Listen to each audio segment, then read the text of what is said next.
So, how to get the best out of your vocals. Today's episode is going to be all about tricks and techniques that you can utilize to make your vocals sound absolutely stunning. Welcome back to the Thomann studio and recording channel. My name is Claudio. I am a lifelong music producer and pianist. I run this beautiful studios here in central London called Dr. Mix. If you're into music production, mixing, recording, then you really want to be subscribed to this channel. Remember to hit that bell notification so that you don't miss out. Having settled this, let's dive straight into it.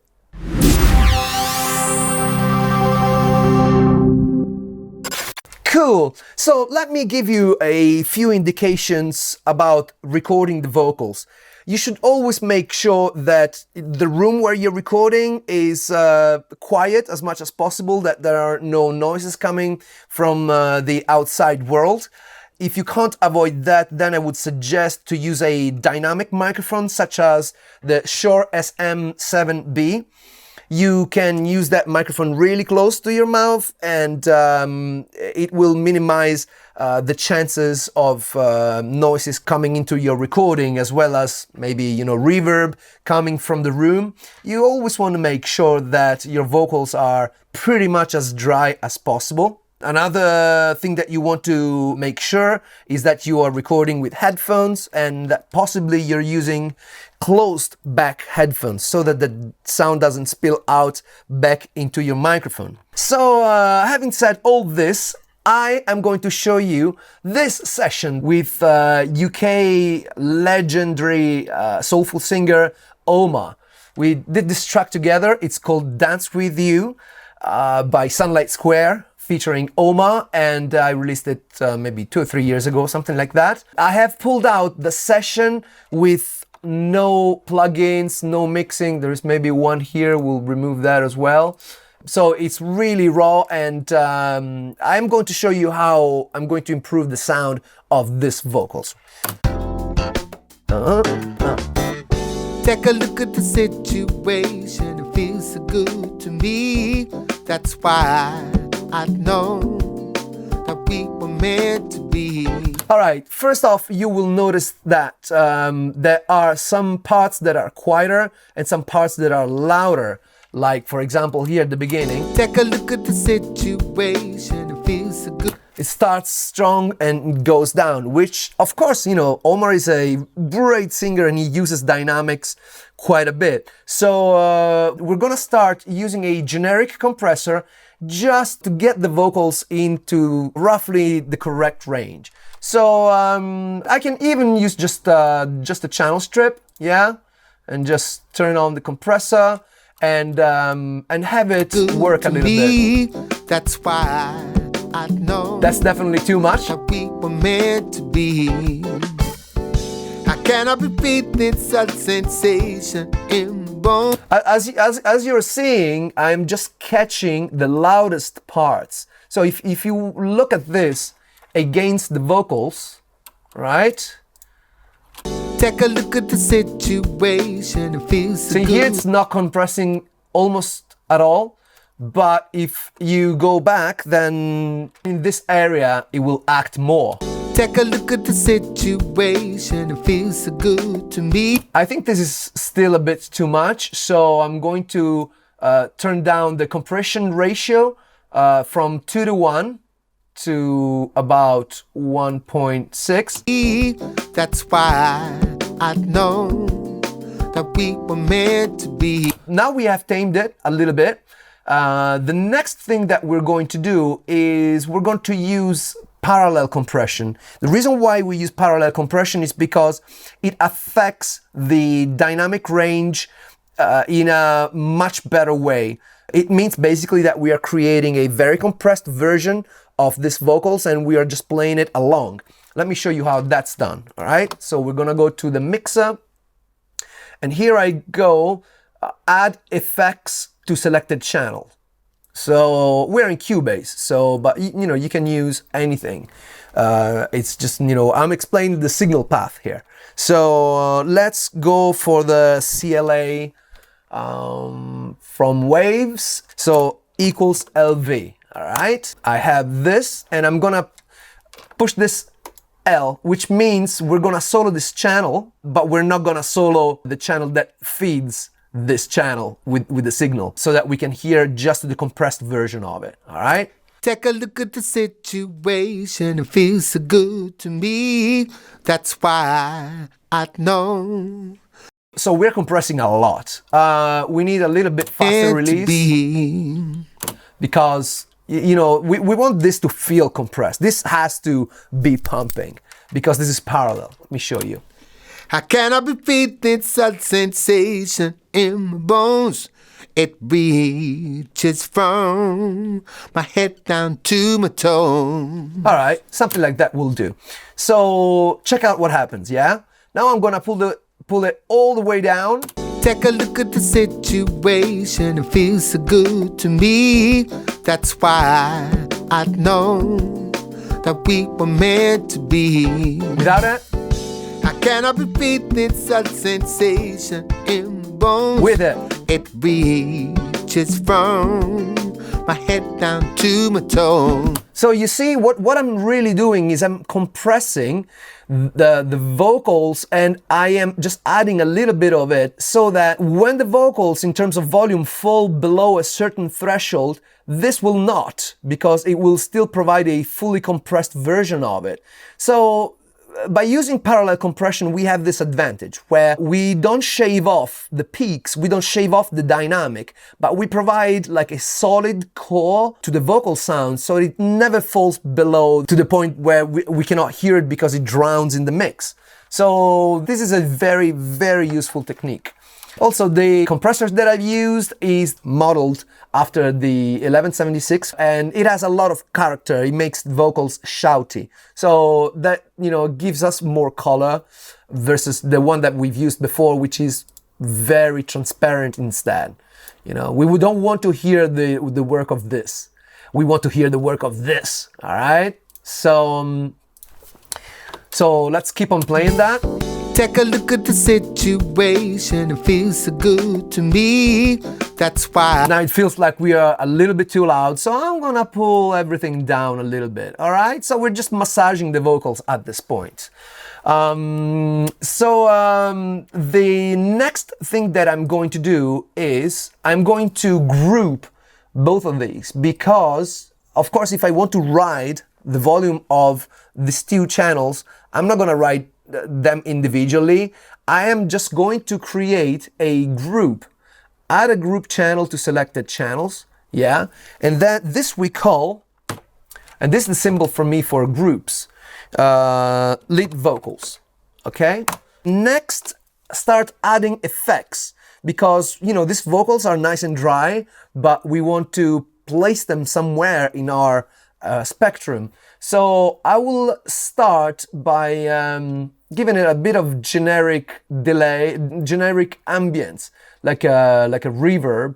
So how about if I add effects to the selected channel, and we say, how about some good old Valhalla? I love the Valhalla. How about the Valhalla room? All right. So this would be, and this is the symbol to me of effects, and we call it LV verb 1.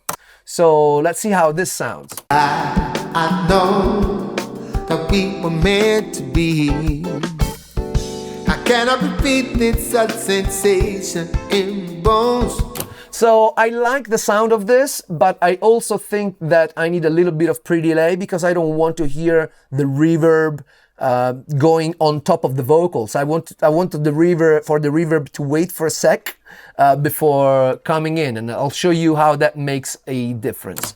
It reaches from my head down to. So now, of course, now I'm exaggerating, but if you go something like this, to my toe. Take a look at the situation, it feels so good to me. That's why I know. Maybe a bit shorter. That we were meant to be. Yeah. I cannot repeat this sensation. There are other things that I do, like maybe I want to equalize it a little bit so that, you know, that brightness is not too much in your face. And I can use, well, let's use this. Bones, it reaches from my head down to my toe. Take a look at the situation, it feels so good to me. That's why I know that we were meant to be. So by cutting a little bit of the 1K, I'm removing the reverb from the crucial mid-range that we just want to dedicate to the vocals, because we don't want too much confusion. So I'm just pulling that down slightly, you know, a few dBs. And this is how I like to work with reverbs. I like to make them mine, to make them nice. I cannot repeat this sensation. Maybe that's a bit too much. It reaches from. And now it's nice and it has a generic ambience. Now the next thing that I tend to do is I like to use throw delays. Throw delays mean that I may use some delay in the chorus but not in the verse, because maybe in the chorus I want something a little bit wider. So I'm going to add a new effect, add effects. And this time I'm going to use like H delay, which is, I like it. It's very simple delay, and we're gonna call it LVDLY1. Just, I don't know if this is gonna be the only delay that I use. So let's set it up. All right, cool. So let's pull it down from the send here. And maybe we want to use the ping pong, right? But also it's very present. If I pull down the low pass, now I'm shaving off the top end. Take a look at the situation, it feels so good to me. That's why. Now I can add a little bit of modulation here, just a little bit. Check what it does. The situation, it feels so good to me. Right? So we're just gonna use a little bit of it, okay? That's why I know that we were meant to be. Also remove a little bit of the low end. So now this is ready. Maybe I can pull it down a little bit, and I'm going to just use it as a throw delay. I'll show you how I do it. All right, so I just enable the write for the automation, and I'm going to remove the looping, and take a look at the situation. So if you are in the verse, nothing happens, but whenever we go to the chorus, here's what I'm gonna do. Okay, you ready? All right, so I'm gonna use a little bit of it. Trip today, right? Fly away, baby. I wanna dance with you, yeah. See? Okay, maybe a bit less here. This feeling I can't hold, I can't move on alone. A bit more. You make me want to dance, spin me around in the chain. And now up. Can we have the romance that makes... So I've added a little bit of effect for the chorus because it makes it a little bit more spacious, a bit wider. And the last trick that I am going to demonstrate today is the doubler. It can be the doubler, it can be a chorus, can be a flanger. I want something that maybe in the choruses gets the sound a bit wider. So what I'm going to do is I'm going to add one more effect, and I'm gonna use the doubler. Okay, when I use the doubler, this becomes an effect, and I call it LV dub. Double. Why not? Okay, my favorite preset from this one is the Pensado doubler. So basically, whenever I pull this up, we get this effect. Let me show you. Take a look at the situation, it feels so good to me.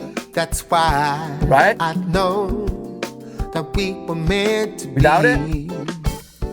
I cannot repeat this With it. sensation in bones. It really makes it very, very musical. And again, I am going to automate this to go only on this bit. Trip today. This is pre-chorus, but I'm gonna just use it here. Fly away, yeah. I wanna dance with you. Maybe a little bit less delay. And yet a bit more double here. Feeling I can't hold. I can't move on alone. You make me want to dance. Spin around in the chain. And away. Can we have the romance that make? All right. So in to recap this, what I'm doing is I am just trying to make the vocals sit within the mix, and I'm doing it by limiting the dynamic range a little bit with simple compression straight on the channel, a little bit of parallel compression, and I'm using 2 or 3 effects just to make it more interesting and give it that extra energy, texture, and pleasure. So I hope you enjoyed this episode. I always respond to answers if you leave them in the comments here below. At least I try to. And I hope you enjoyed this. And hey, I wish you all the best. You have a great day, and I'll see you on the next one.